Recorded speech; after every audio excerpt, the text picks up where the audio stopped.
Alhamdulillah, wassalatu wassalam ala rasulillah wa ala alihi wa ashabihi wa man wala. Amma ba'du. Today we're going to start with, as we see here, Na'ibul Fa'il. Na'ibu or Na'ibu without the ayn. Na'ibu al-Fa'ilu. Al-Fa'ili. Na'ibu al-Fa'ili. Maf'ulun bihi. No, astaghfirullah. Mudaf ilay. Not maf'ulun bihi. Na'ibul Fa'ili. The mudaf ilay here. Na'ib means a representative, kind of like a substitute, right? Someone that is representing something else. Okay. So you have Na'ibul Amir, Na'ibul Ra'is. These are the people who are representing the Amir or the Ra'is or so on. Na'ibul Fa'il, the one who is representing the Fa'il. If we remember, this takes place, and we'll see inside the rules here, this takes place when a verb is majhul or passive, right? Whenever we have a verb, then there's two things we need to do for sure, and a third thing we need to figure out if it's necessary. The first is we need to figure out what tense is it. Is it Madi, past tense, Mudari, present, future, or Amr, command, right? Because this will help us out a lot. It'll tell us the time of something happening. And then we need to figure out the fa'il, who's doing it. He, she, they, you plural, you dual, masculine, feminine, I, we. And then we'll figure out the third thing. Is it necessary or not? The maf'ulun bihi, who it's done to. Some verbs are not necessarily done to. Like he is running. He's not doing anything. He's not running. You know, there's no object there. It's just he's running, right? Versus he ate. There could be an object or not. He ate whatever he ate, right?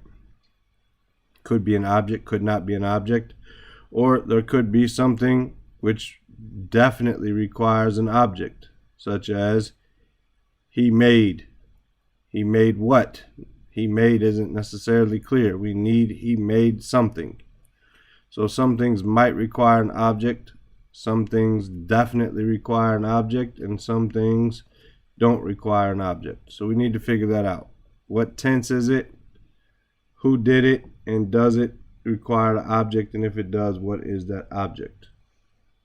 All right. So when you have a fi'l, you have a fa'il. But when the fi'l is majhul or passive, then it's a little bit different, as we'll see. Na'ibul fa'il, ismun marfu', hal mahallu fa'il, ba'da hadfihi. Basically, na'ibul fa'il, the representative of the subject of the verb, is a marfu noun. And again, if we were having to make our lists, if we remember, this is marfu'at, right? This is mansubat, this is majrurat, and we're putting what is marfu, what is mansub, what is majrur, what is majzum, right? Then we would put na'ib al-fa'il here as being marfu', and its position is the position of the fa'il when it is dropped. So we said that in an active sentence where we have a verb and a fa'il, then we know who did it, such as akala Ahmed. Who ate? Ahmed ate. Even if we just put akala, then we know it is huwa, damir mustatir, a concealed pronoun, right? Akala, he ate, right? We know that. But if we say ukila,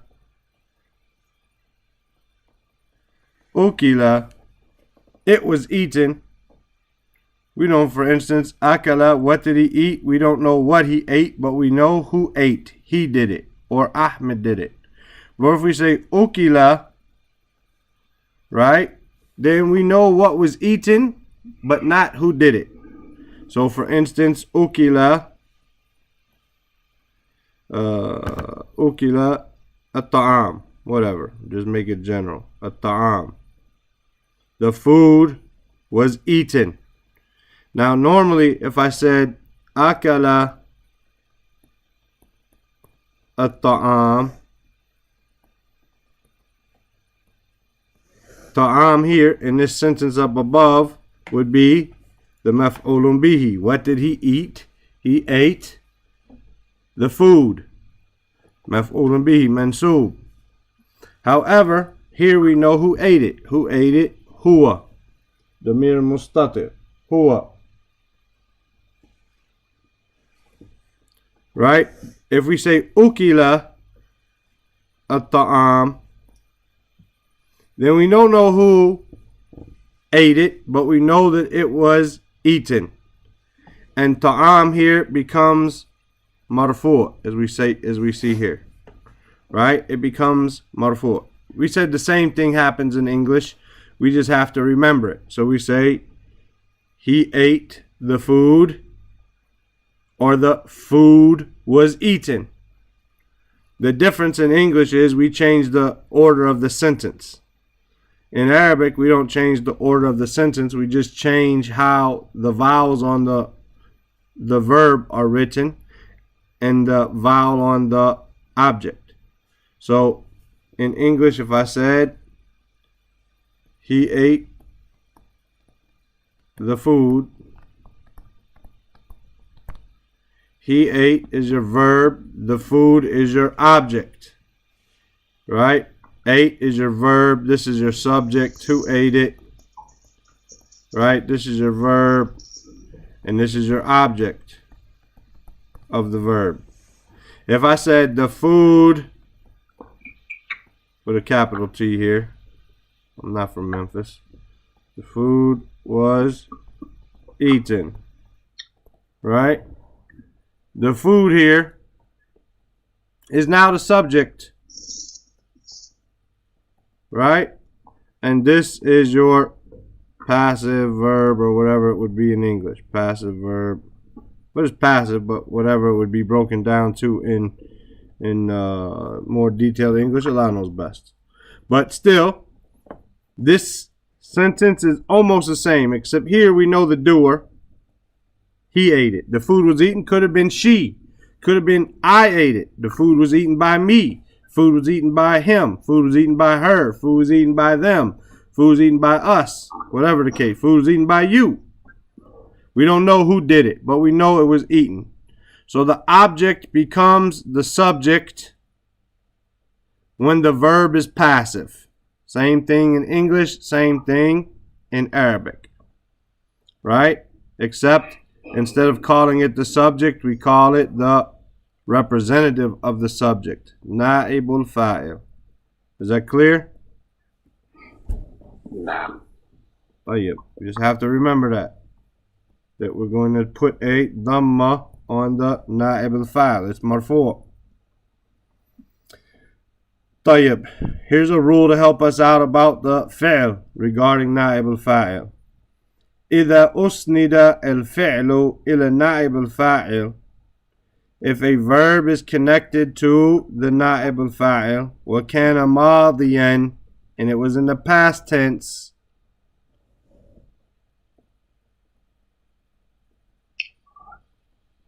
that's our verb أكل in the beginning. Now we're talking about it. Now we're talking about it being passive. We're going to say وكان ماضيا, if it was past tense, ضم أوله. ضم, meaning you put a dhamma on the first. وكسر الحرف الذي قبل آخره قبل آخره, and a kasra is on the one before the last. It could be 4 root letters. That's why it doesn't say on the second one. It says on the one before the last, because it could be 4 root letters, or there could be, for instance, could be something with like form 8, which we have tarada, for example. Right? So what will we do? We say turida. We would put a kasr here because it's the one before turida. We'd put a kasr here because it's the one before the last. So same thing here, ukila. And a past tense verb is always mabni on a fatha. Right? Past tense verb is mabni on a fatha. So ukila. So anytime if I want to put this, is it daraba or duriba? If it's passive, it's going to be duriba. If it's active, it's going to be daraba. So if it's in the past tense and it's majhul, it's passive, it's going to be a dhamma on the first one, as we have here, ukila, duriba, turida, and a kasra on the harf, on the letter, which is before the last one. Right? So we have astaghfara. Right? This is form 10. Astaghfara. I want to make it passive. I'm going to put a dhamma there and a kasra on the one before the last. And it's past tense, so it's always mabni. Now I have to figure out these here, but in general, ustughfira. Ustughfira. Right? So dhamma on the first, kasra on the second to last. وَإِنْ كَانَ مُضَارِعًا, and if it's in the present tense, دُمَّ أَوَّلَهُ, so we have يَأْكُلُ when it's active, when it's ma'ruf, يَأْكُلُ. Now we want to make it majhul. We write it the same. We put a dhamma on the first one and a fatha on the one before yukalu. Right? When it's present tense, it's not a fatha, it's a dhamma. When it's a present tense, it's a dhamma on the end. That's a sign of being marfu'. Right? Remember, past tense verbs are mabni. Present tense verbs are not. Right? Past tense verbs are mabni. Present tense verbs are not. So it's going to have a dhamma, fatha, kasra. Not kasra, sukun. Fatha, dhamma, sukun. Right? So, yukalu. Yukalu. Naam. It's going to have a dhamma on the first and a fatha on the one before the end. And then you said the one before the end had a... No, that's on a past tense. On a past tense. It has a dhamma on the beginning and a kasra on the one before the end. On a present tense, it's going to have a dhamma on the beginning and a fatha on the one before the end.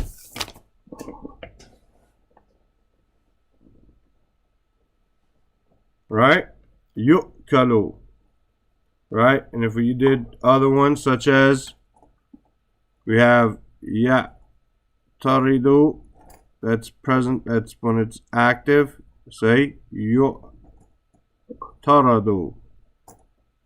Right? This is now majhul. Or we have yastaghfiru. We say yustaghfaru. We put a fatha on the one before the end. Right? And now it's majhul. So that helps us out figuring out how to pronounce the majhul. Right? passive or والفعل الذي يحدث فيه هذا التغيير يسمى مبنيا للمجهول. And the verb that this change happens to, when it becomes mabni, we say mabni للمجهول. As we already said a lot of times, majhul meaning passive. Right? It's passive. And then that won't change.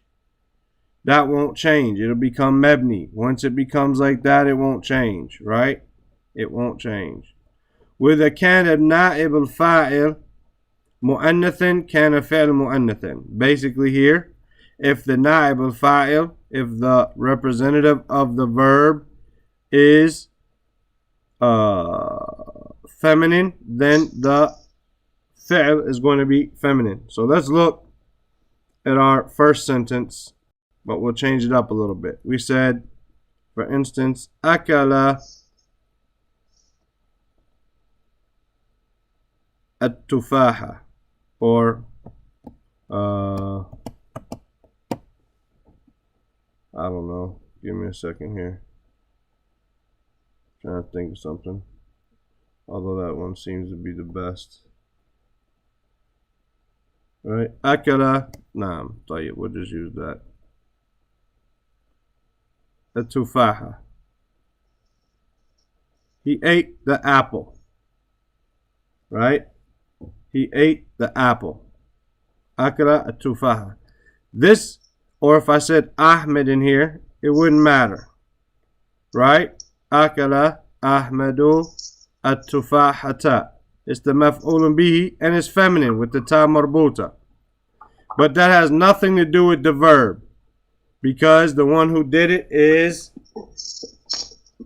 right? The one who did it is masculine. However, if I said it was eaten, the apple was eaten, because tufaha is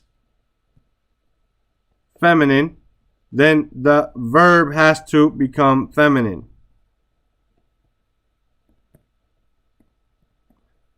Ukilat at-tufahatu. When I use ta'am, it didn't matter because ta'am is masculine. But ukilat at-tafahatu. So if my object becomes the subject because of the passive verb, right, then my verb has to become in agreement with that object. Whereas when it's the object of the verb, right, when it's the object, when it's playing the role as the object, then it doesn't have an effect on the verb. The verb has an effect on it, right? But when it's taking the place of the subject because of the passive verb, then the verb has to agree with it. Clear? No. Any questions? Nah. طيب. What happened here? I don't know where I'm at. Why did it change? Anyway, Need to go I'm going. take the page down because it's jumped up. Right. Well, I'm it going. jumped down. I'm going. أفعال الاستمرار الناسخة وما دام. How to translate this, I have no idea. We're just gonna go over the concept, inshallah. I'll figure it out, right? Okay. Istimrar means continuous. Nasikha is basically negating or wiping out something, changing it, abrogating it, as we have nasikh and mansukh. Abrogating something. Af'al is verbs. And then madama. Right? So these verbs are these af'al, right, which are basically negative. مثل كان في العمل ما زال ما برح ما أنفك وما فتي. وما دام فهي تدخل على المبتدا والخبر. Okay, so we have here ما زال, ما بارحة, ما أنفك, ما فتئ, and ما دام. We have 5 here. We have 5 verbs here, all of them preceded by ma. For right now, they're preceded by ma, right? We'll explain it. Meaning a negation. They're preceded by a negation, right? And they're entered onto a mubtada and a khabar. So they're entered onto a jumlata ismiya, right? They're entered onto a jumla ismiya. So al-baytu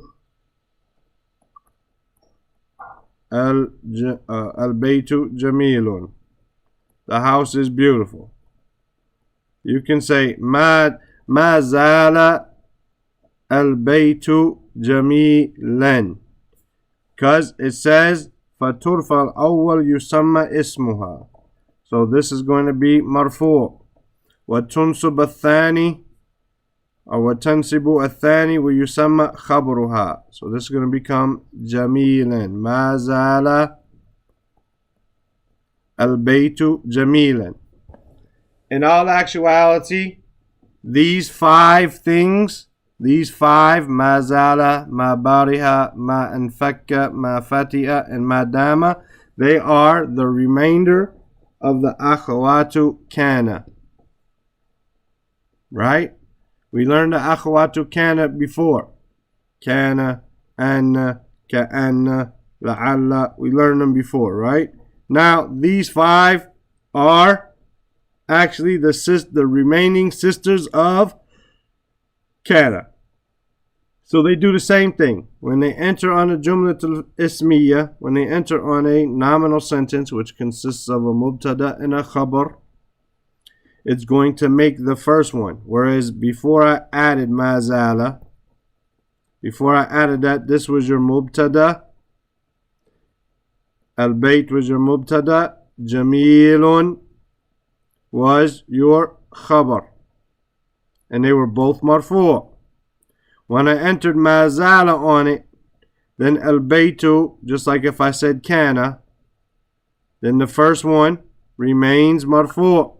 And it's called ismu kana. Here it's going to be called ismu mazala, or ismu ma bariha, or ismu ma anfaka, or so on. And jamil is going to become mansub, and it's going to be called khabru mazala. This is from, it has the exact same. So if we can remember the rules of kana, that it enters on a jumla ismiya, meaning on a mubtada and a khabar,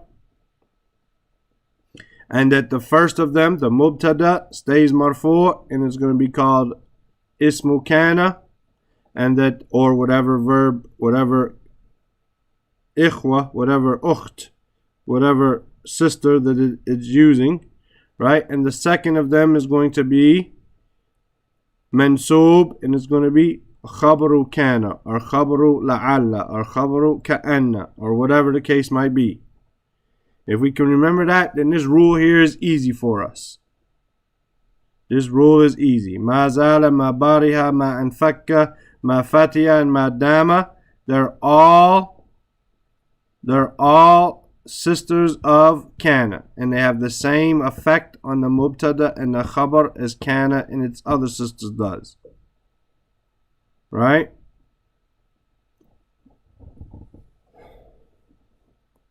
The meaning of these is pretty much the same. There are slight differences, but in general, they can be used interchangeably, except for madama, right? Mazala means that it still is. It wasn't, and it's still like that, right? Or it's still in this condition, right? Up until now. Madama means basically as long as something, as long as something. So you can qualify that for, for instance, the rose will stay fresh as long as it's in water, as an example, right? This is the meaning of madama, right? It's for a period of time that will be specified in the sentence or whatever, right? As long as you study, basically with the meaning of as long as, right? The rest of them, then they are saying that this is a way, and we'll read that in the rule coming up. ما زال وما بارها وما انفك وما فتي تفيد استمرار اتصاف اسمها بخبرها. So basically, this is like this and it's continuous. So the house is still beautiful. ما زال البيت جميلا. The house is still beautiful. The connection of the khabar is still still describing the ism, the mubtada, right? The first part. This part is still there. For instance, you could say kana al-baytu jamilan. It means the house was beautiful. The house was beautiful. Right? The house was beautiful. If I say ma zala al-baytu jamilan, it means the house is still beautiful. Right? It's still there. It hasn't stopped being beautiful. It still is. Right? And this is the same basic meaning for these ma bariha, ma anfakka, wa ma fatiha. You could say all of them meaning the same thing. Right? As for ma dama, then this indicates the clarification of the time what is before it. Right? Now I'm going to go up and we'll read one. After we read number 95, we'll go up and we'll read one. يجب أن تسبق أفعال, right? الاستمرار بأداة النفي وأن تسبق دام بما الدالة على الزمان. طيب. These four, ما زال, ما بارها, ما أنفك, وما فتئ, all of them can be in the present tense as well. Right? They can become mudari. And they'll still be negated, but they'll be negated with a different negation. Lam or la or whatever the case might be. It don't have to be ma. But ma is always going to be in front of dama. But for instance, you could have a different one for mazala. For like the Prophet ﷺ said, La tazalu ta'ifatun. So we see zala became tazalu or yazalu. They can be conjugated. Maziltu. Right? I did not stop being. These could be made I, you, he, she, we, they. And they can be made present tense, but there's no command. There's no command on any of them. Dama is only for past tense. Dama is only for past tense. Right? Now let's look at some examples here.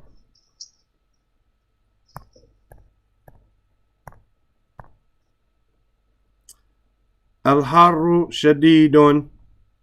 The heat is extreme. Ma zal al-harru shadidan. The heat has not ceased to be extreme. Basically, it's still extreme. Right? And the same thing goes for all of these. Right? Al-mataru hatil. The rain is, severe or, a lot. Ma bari al-mataru hatila. The rain has not ceased to be, severe or whatever. Right? So all of them are basically with the same meaning. These are just on different sentences, but all of them with the meaning of cease to be, still continuing like this. Khuluquka kareem. Your character is noble. Right? Tuhtaramu. You will be respected. Ma dama خُلُقُكَ كَرِيمًا. So we see Kareem, the khabar became mansoob in front of or behind madama, right? And tuhtaram, you will be respected as long as your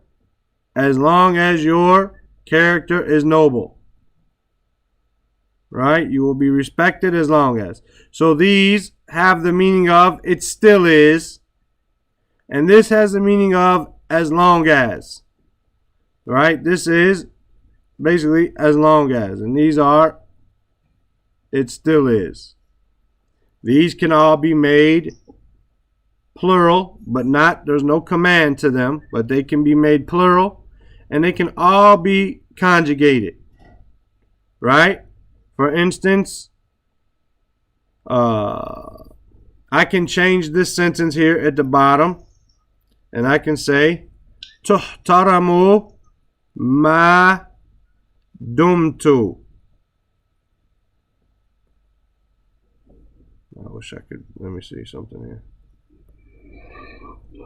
Give me some space. So that one won't be, I thought you said that one. Now, it'll conjugate, but it will never go into the present tense. Tuhtarimu, which is a passive verb. We can see tuhtaramu, ma dumta kariman, right? As long as you are, ma dumta. So madama, this is talking about khuluq. This is referring to khuluq. Here, this is referring to you yourself. It's the same meaning, but a different way of saying it. My point here is that dama can become conjugated. It could be you, he, she, we, they, all of that. But it's only going to be in the past tense.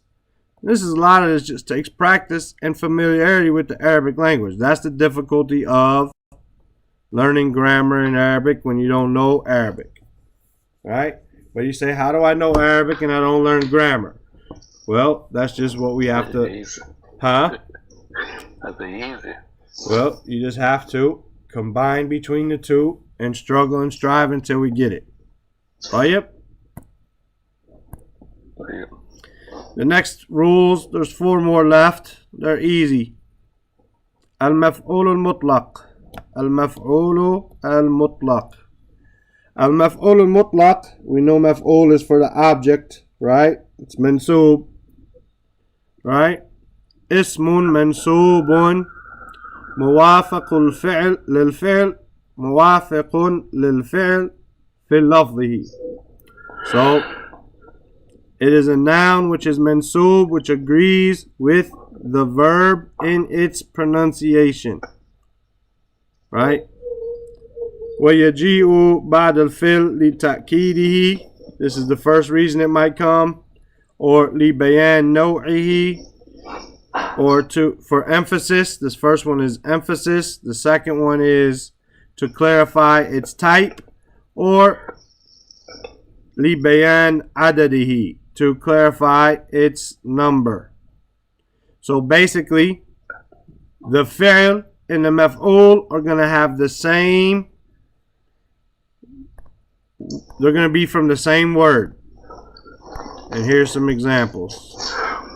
La'iba Hasanun la'iban. La'iba Hasanun, meaning Hasan played. La'iban, he played a game. Or he really played. Right? It's just due to emphasis here. La'iba Hasanun la'iban. Man, he really played. Right? He really played. Right? He said, خَطَفَ الثَّعْلَبُ الدَّجَاجَةَ. That the fox snatched the chicken. خَطْفًا. A snatching. Right? In English, we won't say he snatched a snatching. But in Arabic, we say it like this, meaning he snatched it. You know how you can hear in my voice how I'm emphasizing it. Man, that fox snatched that chicken. right? It's used to emphasize it. Yashrabu tiflu labana shurban. The young child, the tifl, the little kid, the toddler, drank the laban, drank the milk, shurban. He drank that, man. He drank it, right? He didn't just sip on it, and man, he gulped that thing down. That's the meaning here. To emphasize, yashrabu shurban, khatafa khatfan, la'iba la'iban. Here it's the same. We can see that they're the same, right? And it's used to emphasize. Now, how would you translate that? He drunk.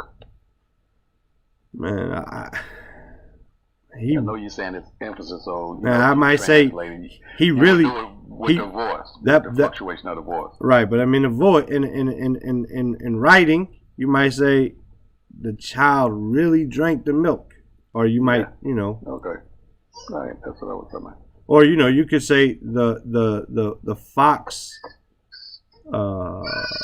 snatched the chicken. Yeah, okay. I mean, you could just put an adjective. You probably have to dress it up a little bit in English to, with a word that's not there, because you're going to translate this other than what it really is. I got you. That's what I'm trying to figure out. I know.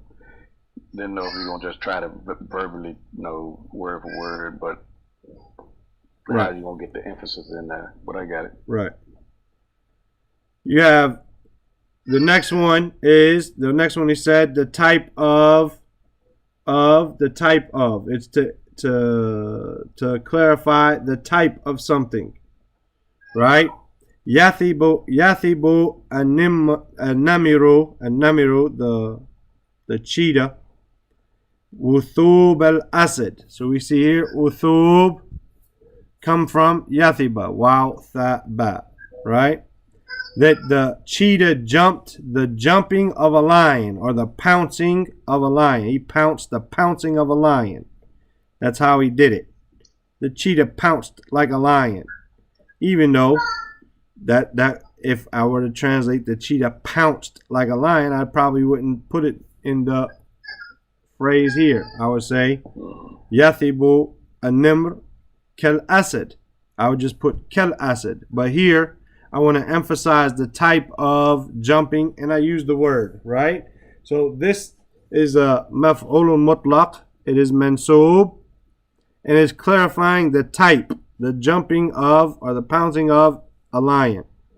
Mar al-qitaru mar as-sahab.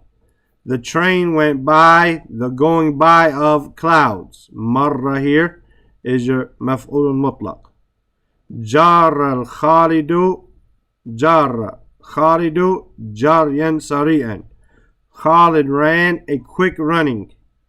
That's how he ran, a quick running. We see it's maf'ulun mutlaq. It's agreeing with its verb, right? It's the same letters as the verb, same root as the verb, right? It's mansub, and it's here clarifying how did he run. Did he run slow? Did he run fast? Did he run silly, right? Did he run backwards? Did he run, what? He ran quickly.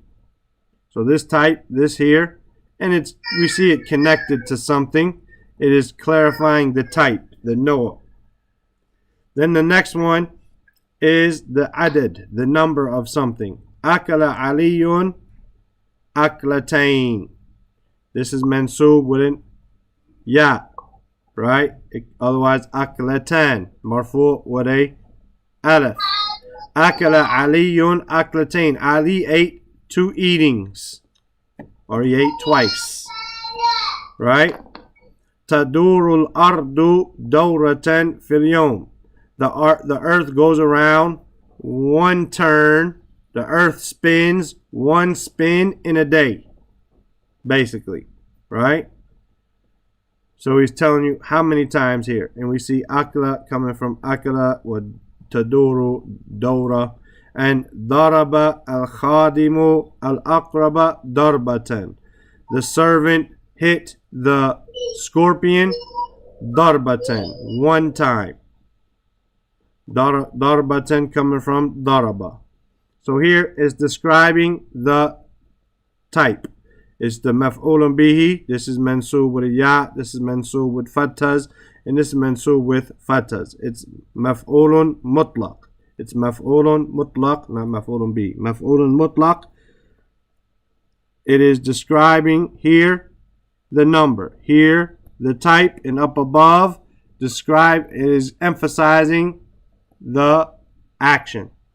So maf'ulun mutlaq is a noun which is mansub, which agrees with its fi'l in its pronunciation, meaning in its letters. It's the same, it comes from the same root letters. And it comes after the verb in order to emphasize it, in order to describe the type of it, or to describe the number of it. Clear? No. طيب. المفعول لأجله. The maf'ul the object because of it. لأجله is something because of it, as we'll see inshallah. المفعول لأجله is a noun which is mansub, اسم منصوب يبين سبب الفعل وعلة حصوله. It describes why the fi'l was done. Right? Why the fi'l was done. So let's go down.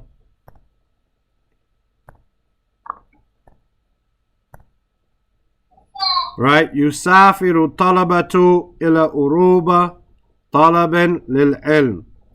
The students travel. يسافر. They travel. إلى أوروبا. To Europe. طلبا للعلم. Why did they go? Seeking knowledge. طلبا. منسوب. Seeking knowledge. Right? عاقب القاضي المجرم تأديبا له. The judge punished the criminal in order to تأديبا له, in order to give him manners, in order to educate him, in order to discipline him. Right? قم احتراما لأستاذك. قم, stand up. Why would you stand up? Out of ihtiram, out of respect for your teacher, even though that's not Islamically for us to do. Right? تصدقت على الفقير أملا في الثواب. I gave sadaqah to the poor person, amalan, hoping for the reward. All of these, as we see, ihtiraman, amalan, ta'deeban, talaban, they're all mansub. They're all describing why we did what we did, why was done what was done. Right? Now, go ahead. That last one didn't have the same word. No, none of them do. You soften. This is just talaba, no problem. But where is ta'deeban? This isn't a verb here though. Talaba, this is a noun. It's got alif lam on it. Right? This is a noun. Here's your verb, yusafiru. So this is not in agreement with this. This does not, maf'ulun mutlaq has to be in agreement. Okay. But maf'ulun mutlaq doesn't describe why something was done. It describes either the emphasis of it, the number of it, or the type of it, but not the why. Here we're describing the why. Okay. Right? And it does not have to agree with the verb. Right? Qum, why would I stand? Ihtiraman. These are also not related. Right? So it does not have to be related. ظرف الزمان وظرف المكان. This is also known as المفعول فيه, and that's why it's brought here. المفعول فيه, the place the object it's done in, the object that it's done in, whether it be the time, the zaman, or makan, the place. الظرف الزمان is ismun mansubun, is a mansub noun, yubayinu zaman, which clarifies the time الذي حصل فيه الفعل, which the verb or the action was done in it, right? والظرف المكان اسم منصوب, it's also اسم منصوب يبين المكان الذي حصل فيه الفعل, which clarifies the place where it was done. So let's look.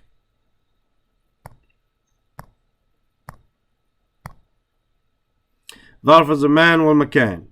مكثت بالإسكندرية شهرا. I stayed in Alexandria a month. How long did I stay? A month. شهرا. This is called ظرف الزمان or المفعول فيه. It's منصوب. شرب المريض الدواء صباحا. The sick person took the medicine in the morning. صباحا. جلست مع صديقي لحظة. I sat with my friend a moment. And if we go down here, those are all, we can see that they're all منصوب. If we go down, وقفت أمام المرآة. I stood where? أمام. In front of the mirror. جلست الحرة تحت المائدة. تحت المائدة. The cat sat under the table. نام الكلب خلف الباب. The dog slept خلف الباب, behind the door. All of these أمام, تحت, خلف, they're describing where it is, the makan, and they're mansoob. أمام, تحت, خلف. Right? So on and so forth. Right? This is called ظرف makan, ظرف zaman. Here is zaman. Here is makan. And they're both called المفعول فيه. Right? يثب اللص فوق السور. The thief jumped above the fence, above the wall. Sur could be a wall or a fence, something surrounding the area, right? جار علي ميلا. Ali ran what? Milan, a mile. Right? A mile. He ran basically a mile, right? And someone could argue that mil here is not maf'ulun fi. This is maf'ulun li ajlihi, right? This is showing you, or not maf'ulun li ajli. This is maf'ulun mutlaq. Well, it's not maf'ulun mutlaq because it is not using the same not using the same verb, so it has to be zaman, makan. I'm sorry. Anyway, sorry for that last confusion. This is telling you why, where something was done or the time. Sabahan, al-yawm, right? Shahran, right? Usbu'iyan, telling you why something is done. And then the dharf al-makan is a mansub noun, telling you where it was done. Telling you where it was done. In front of, behind, on top of, so on and so forth. طيب? No. Any questions? No. طيب. With this, we conclude the review of sections 1 and 2, which we've done before, right? Now, this would enter into section 3. But if you look, خبر المبتدأ حين يكون جملة أو شبه جملة, this has just got to do with, you already know many of these things that would come, but we'll take care of this, inshallah, after Ramadan. When we resume our classes, inshallah, we'll start going over this. بإذن الله تعالى. طيب. Well, I'll see you brothers Friday night your time with Manhaj al-Sadiqeen of Sa'di, dealing with the chapter on fasting. Inshallah ta'ala. And I'll send you the PDF before then. I got to finish putting the vowels to it. So no classes tomorrow? Usually we don't have class on Thursday. We just been doing it on Thursday just because I had that break and we missed so much. But I'm going to give you and myself a break from 7 days a week and just go back to 6, inshallah.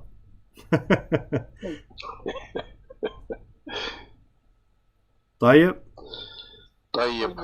Now you said the thing, I guess, for people to come in, is we still gonna be on the same. It's the same link. It's just for anybody who ain't been coming that they want the link. It's I'll the just same make link. sure. I thought it was. Yeah, no problem. All right. Jazakumullah khairan. سبحانك اللهم وبحمدك أشهد أن لا إله إلا أنت أستغفرك وأتوب إليك. السلام عليكم ورحمة الله وبركاته. Walaikum salam wa rahmatullahi wa barakatuh.